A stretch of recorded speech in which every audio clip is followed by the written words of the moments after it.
Hello there guys and welcome back to another video. Today I am back with another Bludfest video, and this just because of the immediate reaction I've seen online, obviously, because whilst there's Yungblud, there's always going to be a bandwagon that people jump on. A lot of the controversy around Bludfest has been the fact that getting in was a fiasco. If you've seen my video, go and check it out. You will have seen that I said the opening to it and the getting people in was a shit show.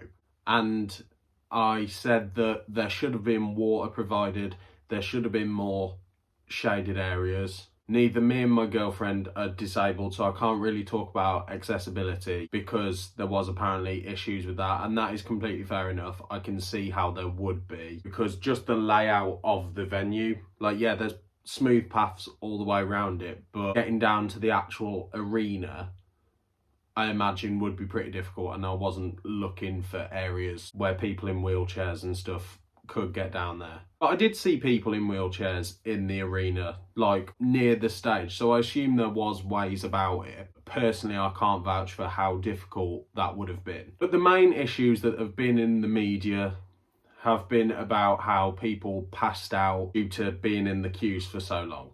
The queues, I completely will give you that. I was lucky, like I got there fairly early, so I wasn't actually in the queue that long. I was still in it for a couple of hours. I was in by around 2, but it was a scorching day. It was around 30 degrees. And there wasn't water provided. If there was, it definitely wasn't clearly provided, which I think is something that needs to be changed for next time. And I also think the opening of the actual festival needs to be earlier. I think if it opened at 12 o'clock and it had an hour and 45 to get people in as quick as possible, and then have the music start rather than 45 minutes. 45 minutes from gates opening to first act playing is not a long period of time. And I said this was my concern about timings in the festival before it happened. But I've also seen a lot of people complaining about prices, so about car park prices and stuff like that, how it was nearly the price of the festival ticket. That's nothing to do with Bludfest. That is the venue. That is the Milton Keynes Bowl. They didn't build the car park for Bludfest, so that, I don't see how that is a valid criticism for Bludfest at all. You go to any venues, the parking is astronomical. Food prices, I've also seen people say how they almost spent the same amount as the ticket on food. That is optional. It's a day festival. I knew food prices weren't exactly going to be reasonable. It's a festival. Whether Yungblud's trying to make it affordable or not, food prices at festivals are always ridiculous. So me and my girlfriend went for a Mackey's breakfast, got full up on that before we went. So that's like, what, 15 quid for 2 people to fill up. And then we didn't eat until about 5-ish. And then we chilled at main stage until Yungblud came on. We ate a burger and a hot dog. I love my food, and I could last over the day on a Mackey's breakfast and a burger van burger, and it was fine. So overall on food, we spent 30 quid for the 2 of us. But I think I'm not just going to come on here and say that because I had a great time, everyone else did. Completely would understand if you didn't. Something that people need to remember is this is the first one. The first of anything is going to have teething problems. And if you think about this in the way of like a TV show, you know how a TV show often has a pilot episode to see if it works. This is the pilot of Bludfest. Not everything went to plan, but fuck me, it was a solid effort. When I was going in, was I like, oh fuck, that wasn't a good start, so how's the rest of it going to be? Of course I was, but then nothing else went wrong. You can say, oh well, you weren't affected by the sun, all this sort of shit. The sun got to me a bit, it got to Case a lot.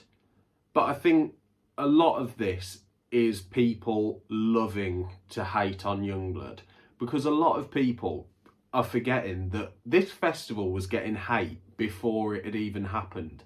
As soon as it was announced, that James guy on TikTok was saying he had nothing against Yungblud, but clearly the amount of TikToks he made, he did. And I think a lot of people, because they don't like Yungblud, and that's fair enough, because he is mainstream and alternative side of the mainstream, which a lot of people just go emo, no, not a fan of that. And that's completely fair enough. But for as long as he has been famous, people have loved to shit on him. And I think the biggest problem is he's an artist that is talked about a lot on TikTok. And a lot of people's reactions and talk about this festival and just Yungblud's actions in general are spoken about in TikTok comments.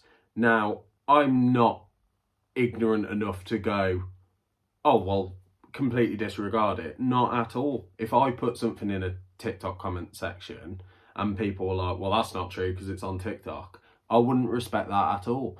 But where do you separate what is completely true and what isn't? Because there has been examples. So like that girl that supposedly got an ear infection, that was from TikTok comments.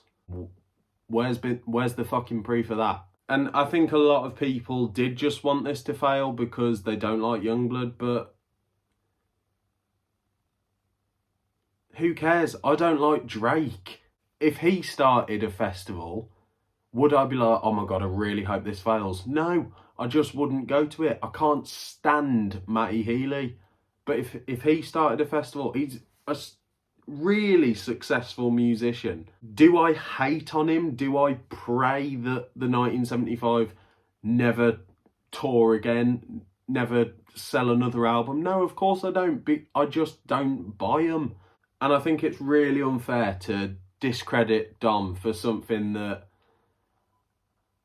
he actually deserves a lot of credit for, because that festival, with everything, taxis to and from the venue, a hotel, return train tickets, food, festival ticket, all of that cost me £152. And yes, I know things for other people will bump up the price, but in general, as someone who doesn't drive, the getting there is more difficult. It was very affordable. And when people are like, oh, what about people who haven't got as good of an income as you? I work at Mackey's. In terms of the public eye, I am bottom of the barrel. I don't earn a lot of money, but this was very, very affordable. I think people, just because they spent money on stuff they chose to spend money on and going like, oh God, I spent so much money, that really wasn't fucking the corporate bullshit. I don't see how you can use that to take away from an artist that is genuinely trying to change the music scene and make music affordable. I spoke in my last video about Brat, his new clothing line, how I think some of the items are overpriced for things that essentially are merch. People are grouping the two together of like, oh, well, if Dom's trying to make things so affordable, then why is he selling expensive clothes? Because Dom hasn't gone all over social media going, oh, I'm trying to make clothes as affordable, all this sort of stuff. No, he said he's trying to make music affordable. And he really did that with Bludfest. And the whole point of this video is just there is so much negativity being spoken about something by a lot of people who probably didn't go. I went, I had a great time. Was there flaws? Yeah. Did it ruin the experience for me? Not at all. It just gave me things to look out for next time.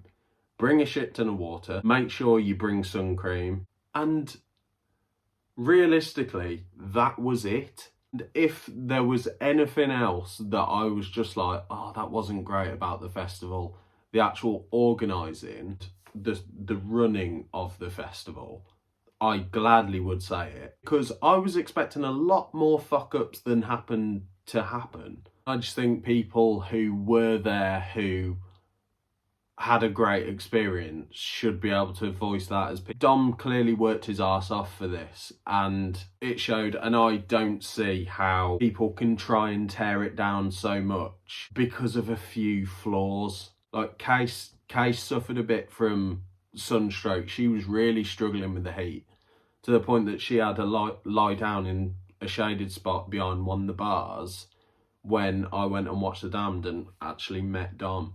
Did that ruin her day? Probably in the moment, but she had a great time. And ultimately, this is the part that I think is actually fucking ridiculous. The whole narrative seems to be like, oh, Youngblood's festival was a disaster because it was hot. I don't agree with that. That is not his fault. It's in the middle of August in a wide open venue. It's gonna be warm. Dom said before the festival, bring water, bring sun cream, look after each other. And people can call me a blind fan that doesn't see the flaws when they're right in front of them. I do. I saw the flaws that I experienced and I called them out in my video. But I just think when so many people are shitting on an artist and trying to bring them down over something that 90% was beautiful and pure, I think I have a space to go, actually, you did really fucking well. So yeah, that is my take on Bludfest. If you haven't seen my video of the day, make sure to go and check it out. Check out Casey's video as well. Thank you for watching, and I will see you very soon. In a bit.